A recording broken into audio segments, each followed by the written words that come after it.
आज पश्चिम बंगाल में टीएमसी का घोषणा पत्र जारी किया जाएगा, जहां ममता चोट के बाद पहली बार मंच पर व्हील चेयर पर नजर आ सकती हैं। ममता 15 मार्च से चुनावी मैदान पर एक बार फिर उतरेंगी। ममता बनर्जी 15 मार्च से जनसभा की शुरुआत करेंगी। ममता 15 मार्च को पुरुलिया, 16 मार्च को बांकुरा और 17 मार्च को झारग्राम में रैली करेंगी। पश्चिम बंगाल की मुख्यमंत्री ममता बनर्जी के चोटिल होने को लेकर विशेष पर्यवेक्षकों की टीम ने निर्वाचन आयोग को रिपोर्ट सौंपी है। रिपोर्ट में कहा गया कि मुख्यमंत्री दुर्घटना की वजह से घायल हुई हैं। मुख्यमंत्री भारी सुरक्षा के बीच थीं। पर्यवेक्षकों ने किसी भी तरह के हमले की आशंका को नकार दिया है। वहीं मुख्य सचिव आलापन बंदोपाध्याय ने भी निर्वाचन आयोग को अपनी नई जांच रिपोर्ट सौंप दी है। पश्चिम बंगाल के चुनाव में किसान आंदोलन की एंट्री हो चुकी है। आज किसान नेता राकेश टिकैत का बंगाल दौरे का दूसरा दिन है, जहां वो सिंगूर में जनसभा करेंगे। इससे पहले नंदीग्राम में राकेश टिकैत ने जनसभा में बीजेपी के खिलाफ वोट करने की अपील की। राकेश टिकैत ने खेला होबे की हुंकार भी भरी। क्या खेल होने वाला है देश में? खेला होए खेला, क्या खेला होए वो देखना है, वो बताएंगे हम। आज से अमित शाह पश्चिम बंगाल के 2 दिन के दौरे पर हैं, जहां वो खड़गपुर में रोड शो करेंगे। इससे पहले कल देर रात तक बीजेपी की सीईसी की बैठक हुई, जिसमें बंगाल में दूसरे चरण के उम्मीदवारों के नामों पर चर्चा हुई। बैठक में पीएम मोदी समेत बीजेपी के आला नेता शामिल हुए। पूर्व मुख्यमंत्री अखिलेश यादव के खिलाफ एफआईआर दर्ज की गई है। मुरादाबाद में पत्रकारों की पिटाई के मामले में अखिलेश यादव के साथ 20 और एसपी कार्यकर्ताओं के खिलाफ नामजद केस दर्ज हुआ है। अखिलेश के खिलाफ धारा 147, 342 और 323 के तहत एफआईआर दर्ज हुई। ये एफआईआर मुरादाबाद के थाना पकबारा में दर्ज की गई है। बिहार विधानसभा में कल शराब को लेकर जमकर हंगामा हुआ। मामला हाथापाई तक पहुंच गया, जिसके बाद मार्शल को हालात काबू करने पड़े। विपक्ष बिहार सरकार के मंत्री राम सूरत राय के इस्तीफे को लेकर हंगामा कर रहा था। विपक्ष के नेता तेजस्वी यादव राजभवन से मार्च कर राज्यपाल से मिलकर लौटे थे। उसी समय विपक्ष के नेता हंगामा करते हुए वेल में जा पहुंचे।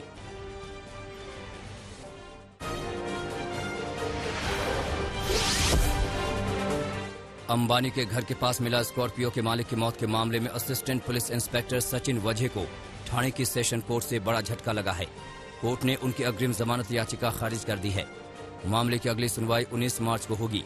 पुलिस अधिकारी सचिन वझे कल दक्षिण मुंबई में एनआईए के सामने पेश हुए और पिछले महीने उद्योगपति मुकेश अंबानी के घर के बाहर विस्फोटकों से लदे एसयूवी वाहन पाए जाने के मामले में अपना बयान दर्ज कराया। महाराष्ट्र में कोरोना की रफ्तार जारी है।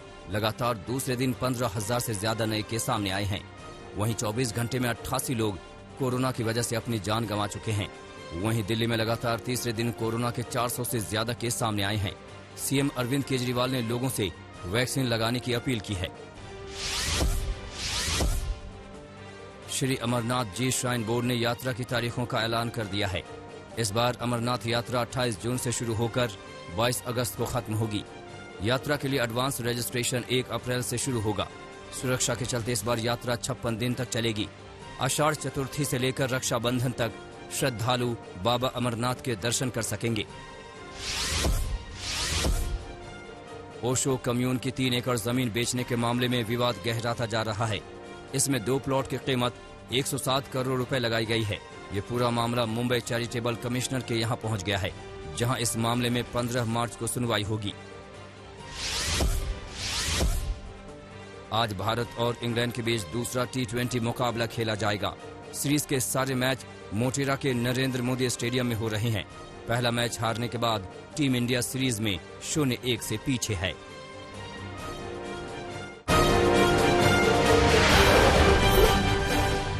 दिल्ली के नजफगढ़ इलाके में बर्थडे पार्टी के दौरान फायरिंग के आरोपी को पुलिस ने गिरफ्तार कर लिया है। 11 मार्च की रात को पार्टी के दौरान फायरिंग में एक शख्स की मौत हो गई थी। पुलिस के मुताबिक पार्टी में डीजे के गाने को लेकर विवाद हुआ था, जिसके बाद आरोपी ने फायरिंग कर दी, जिसमें एक शख्स की मौत हो गई। वारदात के बाद आरोपी मौके से फरार हो गया था, जिसे पुलिस ने गिरफ्तार कर लिया है। दिल्ली के ब्रह्मपुरी रोड पर एक दूध कारोबारी को बदमाशों ने गोली मार दी। घायल कारोबारी को अस्पताल में भर्ती कराया गया है।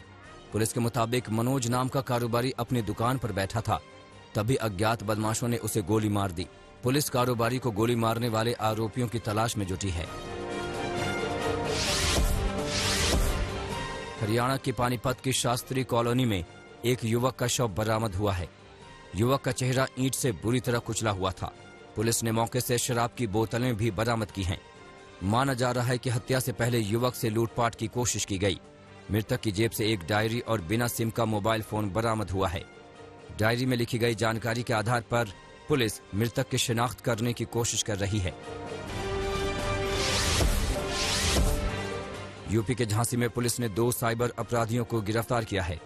दोनों आरोपी पहले धोखे से लोगों की महत्वपूर्ण जानकारियां हासिल करते थे, इसके बाद उनके खातों से नकदी उड़ा देते थे। दोनों आरोपियों के पास से नकदी, मोबाइल, सिम कार्ड और डेबिट कार्ड बरामद हुए हैं। गाजियाबाद के करहेड़ा इलाके में हिंडन पुल के पास उस वक्त अफरा तफरी मच गई जब नहाते हुए 2 बच्चे नदी में डूब गए। पुलिस ने मौके पर पहुंचकर स्थानीय गोताखोरों की मदद से बच्चों की तलाश की, लेकिन उन्हें कामयाबी नहीं मिली, जिसके बाद एनडीआरएफ की टीम को मौके पर बुलाया गया, लेकिन 2 बच्चों का पता नहीं लग सका। बिहार के बेगूसराय में पति की पिटाई से एक महिला की मौत हो गई। मामला लोहिया नगर के बाघी मोहल्ले का है। मृतका के भाई का आरोप है कि उसकी बहन का पति लगातार 2 लाख रुपए के लिए दबाव बना रहा था। जब महिला ने मायके से पैसे लाने से इनकार कर दिया तो पति ने उसे बेरहमी से पीटा। गंभीर हालत में महिला को अस्पताल में भर्ती कराया गया, जहां इलाज के दौरान उसकी मौत हो गई। पुलिस ने आरोपी पति को गिरफ्तार कर लिया है।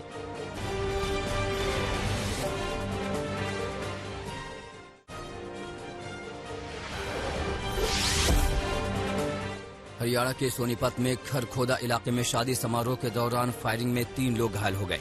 घायलों में वो लड़की भी शामिल है जिसकी शादी होने वाली थी। बताया जा रहा है कि घर में कार्यक्रम के दौरान कुछ लोगों के बीच विवाद हो गया। इसके बाद एक युवक ने फायरिंग कर दी और मौके से फरार हो गया। पुलिस फायरिंग करने वाले युवक की तलाश में जुटी है। वहीं घायलों को इलाज के लिए रोहतक पीजीआई रेफर किया गया है। यूपी के अलीगढ़ में पुलिस ने 24 पेटी अवैध शराब के साथ 8 लोगों को गिरफ्तार किया है। पुलिस ने आरोपियों के पास से 3 तमंचे, 6 कारतूस भी बरामद किए हैं। पुलिस के मुताबिक टप्पल इलाके में सर्च ऑपरेशन के दौरान हरियाणा से शराब ले जा रहे अभियुक्तों की पुलिस से मुठभेड़ हुई, जिसके बाद पुलिस ने 8 आरोपियों को गिरफ्तार कर लिया। श्री राम जन्मभूमि तीर्थ क्षेत्र ट्रस्ट के अध्यक्ष महंत नृत्य गोपाल दास के मंदिर की छोटी छावनी में एक साधु की संदिग्ध मौत से हड़कंप मच गया। साधु ने धारदार हथियार से अपना गला रेत लिया। गंभीर हालत में साधु को अस्पताल ले जाया गया, जहां उसकी मौत हो गई। पुलिस फिलहाल मामले की जांच में जुट गई है। पश्चिम बंगाल के मालदा में कुछ युवकों ने सरेआम एक डॉक्टर की पिटाई कर दी। हैरानी की बात यह है कि इस घटना के दौरान पुलिस पास ही में मौजूद थी, लेकिन पिटाई करने वाले युवक पर कार्रवाई की बजाय पुलिस वाले घटना का वीडियो बनाते रहे। मेरठ के ब्रह्मपुर इलाके में 9वीं क्लास की छात्रा के अपहरण की आशंका के बाद परिवार वालों ने थाने में जमकर हंगामा किया। थाने पहुंचे परिवार वालों ने बताया कि लड़की शॉपिंग की बात कहकर अपनी सहेली के साथ गई थी, लेकिन रात में वो घर नहीं लौटी। हालांकि परिवार वालों के हंगामे के बाद पुलिस ने छानबीन की और लड़की को बरामद कर लिया। पुलिस लड़की से पूछताछ कर पूरे मामले की जांच कर रही है। यूपी के अलीगढ़ में रेप का झूठा केस दर्ज कराने के मामले में पुलिस ने 2 आरोपियों को गिरफ्तार किया है। पुलिस के मुताबिक दोनों ने महिला को लालच देकर एक शख्स पर रेप का झूठा केस दर्ज कराया था। पुलिस की जांच में दोनों आरोपियों की साजिश का खुलासा हुआ।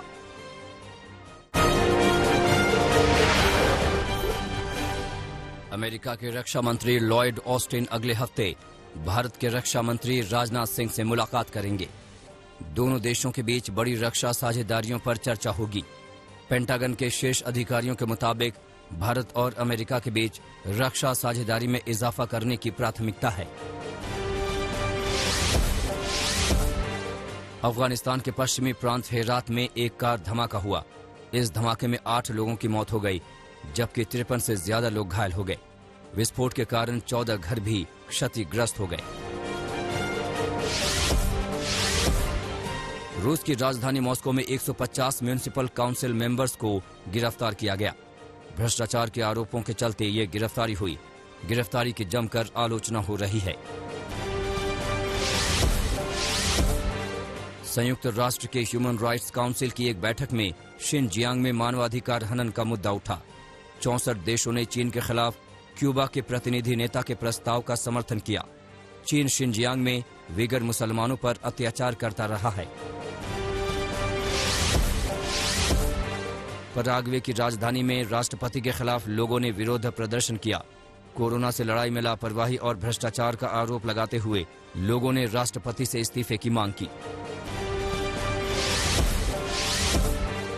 हांगकांग की नेता कैरी लाम ने इलेक्टोरल सिस्टम में सुधार को लेकर सहमति जताई। इलेक्टोरल सिस्टम में सुधार के बाद हांगकांग को लाभ मिलने की उम्मीद जताई जा रही है। दुनिया भर में कोरोना के मामलों में भारी बढ़ोतरी हुई है। संक्रमितों की संख्या 11,97,00,000 के पार हो गई है। महामारी में 26,53,000 से अधिक की जान गई है, जबकि अब तक 9.5 करोड़ लोग ठीक हो चुके हैं। ट्यूनीशिया में रूस की स्पुतनिक वी के साथ वैक्सीनेशन अभियान शुरू किया गया। सबसे पहले राजधानी ट्यूनिस के स्वास्थ्य कर्मियों और मंत्रियों को वैक्सीन लगाई जा रही है।